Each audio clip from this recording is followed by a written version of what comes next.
In this video, we're going to look at making a drawing of a jacket, the kind of jacket that goes with the suit, a blazer, if you will. I'm going to start off by creating the lapels.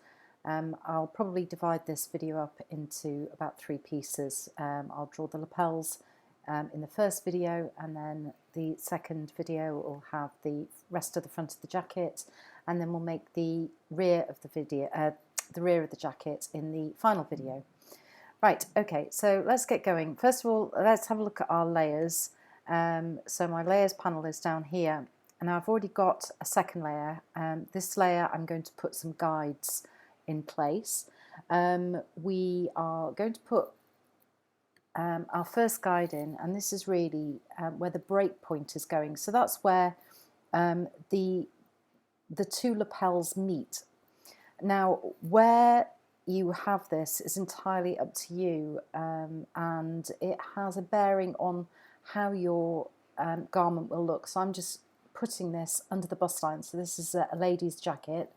Ladies' jackets are different to men's jackets, not just by their shape, but by the fact that traditionally a lady's jacket is right over left and a man's jacket is left over right, same with shirts, all that kind of thing, even jeans fasten that way.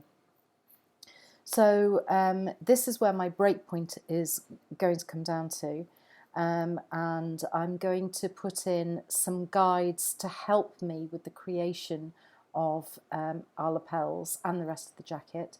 So I'm going to start off with a pen tool, and I'm going to start up here on the neck. Okay, so I'm going to start there, and then I'm going to come down to the break point, so, and then just extend a little bit beyond there, like so. And then this is called the extension, so I'm going to hold the shift key and draw a guide in a little bit longer than I need it to be, like so. I hit return to stop drawing. I need to take the fill off here, and I'm going to change my my guide colour to be something that I'm not going to use in my drawing. So I'm going to use something quite vibrant.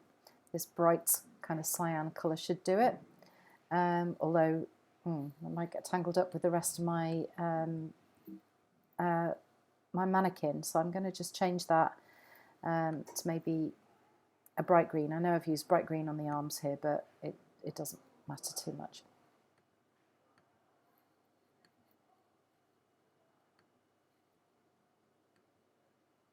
Okay, so I'm going to copy this line and flip it over. So I'm using the reflect tool. Hold down the Alt key and position your cursor on that center line and click. And we're going to reflect over the vertical axis and click copy. And you can see now that we've got 2 guides, one for the left and one for the right hand side of the body. Right, now I don't want to disturb these guidelines again, so I'm just going to go to my layers panel and I'm going to lock that layer so they're locked down and can't be moved. So this guide is also on that layer. And then I can make a new layer, and I'm going to call this lapel, because it's where I'm going to draw the lapels.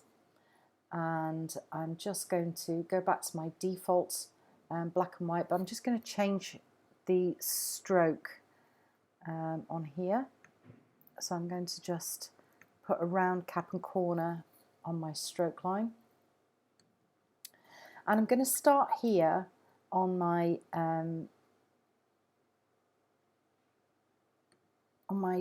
guide. I'm going to come right up here on the neck and then down onto the shoulder, like so, and then down onto the lapel, and then I'm going to draw the notch. Okay, and I don't have to be too careful about how this looks just yet, because I can finesse this and just refine it somewhat. So I'm just going to switch to my anchor point tool, and I'm going to add a little curve in here, like so, and I might just curve that there, like so, and I could have this curving out as well, little curve in here, and I'm going to add some rounded corners onto my, so I'm just using this little tool. By using the direct selection tool, I can access my my corners to just round them off a little bit. So that looks quite nice. I think I just need some more shape in here, so I'm just going to bend this handle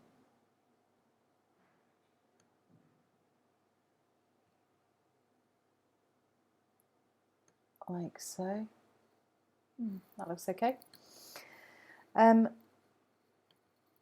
So I'm quite happy with that. I'm just going to add a little line in. I'm not going to use a dividing line because I've got no intention of filling my lapels in separately, but if you did, if you wanted, say, I don't know, a suede collar with, I don't know, a herringbone down here, then you might want to use a dividing line. So I'm just going to deselect and add a path like so, hit return, and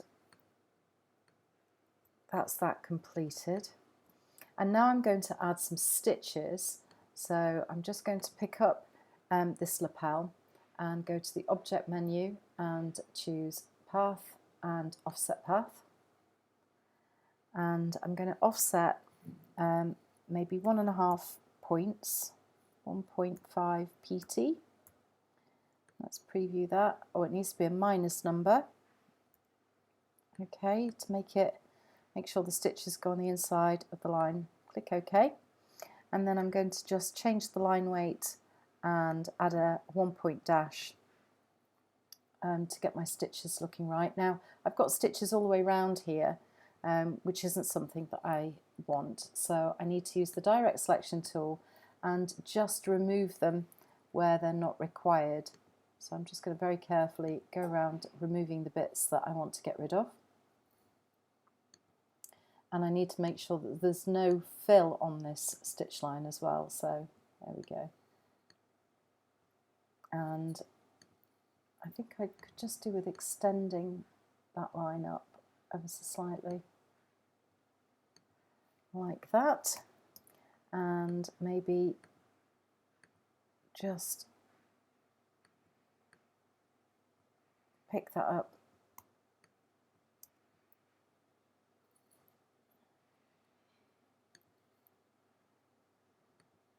and same down there. Well, that looks messy. I think I've got a folded up line there somehow. So let's have a look. Oh yeah. There we go.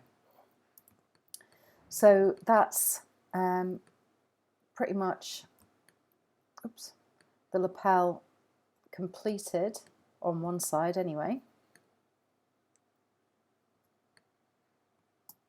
Okay. So what I'm going to do with this is I'm going to select it, and I'm going to just flip this over and reflect it like this, and I need to make a copy.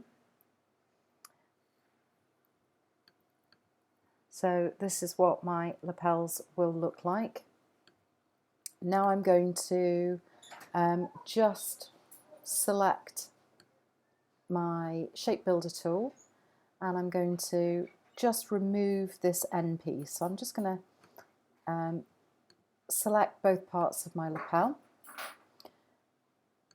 choose the shape builder, and then if I hold down the Alt key, that will actually, you can see it's changed to a little minus symbol there on the cursor, you see?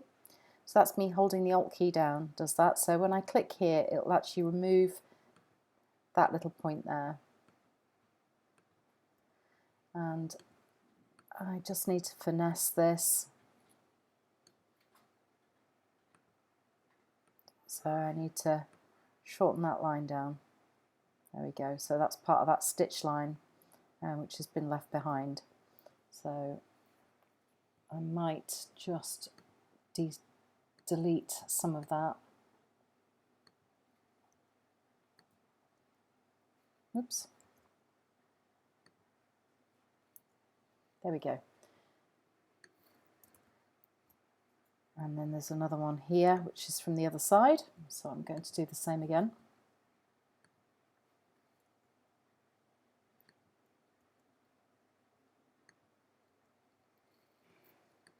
There we go. So that keeps that nice and tidy.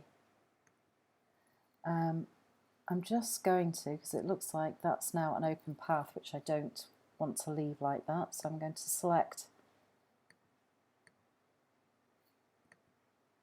and join it.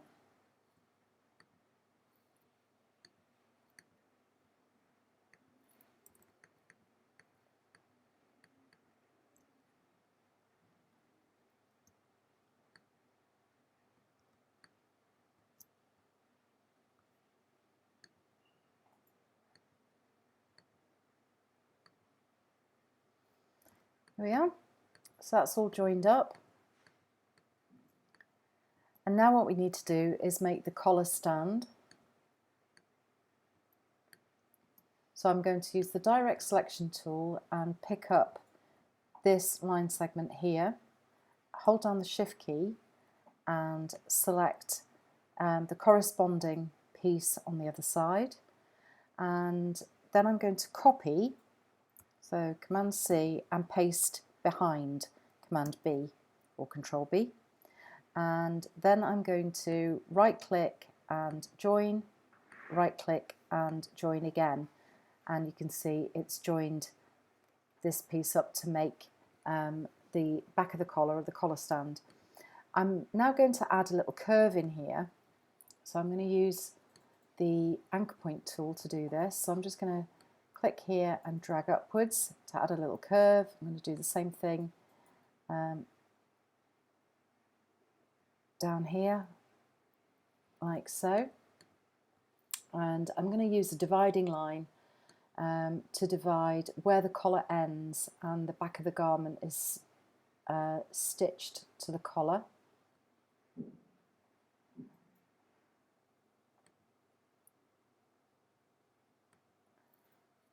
Like so. It's important, remember, that you don't have a fill on your dividing line, so I'm taking the fill off. I'm going to add a little curve though. Okay, so it kind of mirrors the rest of the collar with the curvature. Then I can click this, and now I'm forgetting that the rest of my collar is much longer than I've drawn that, so I'm going to redraw that line. Come out here. I'm holding the shift key down to constrain the line, and then I'm going to add my curve now.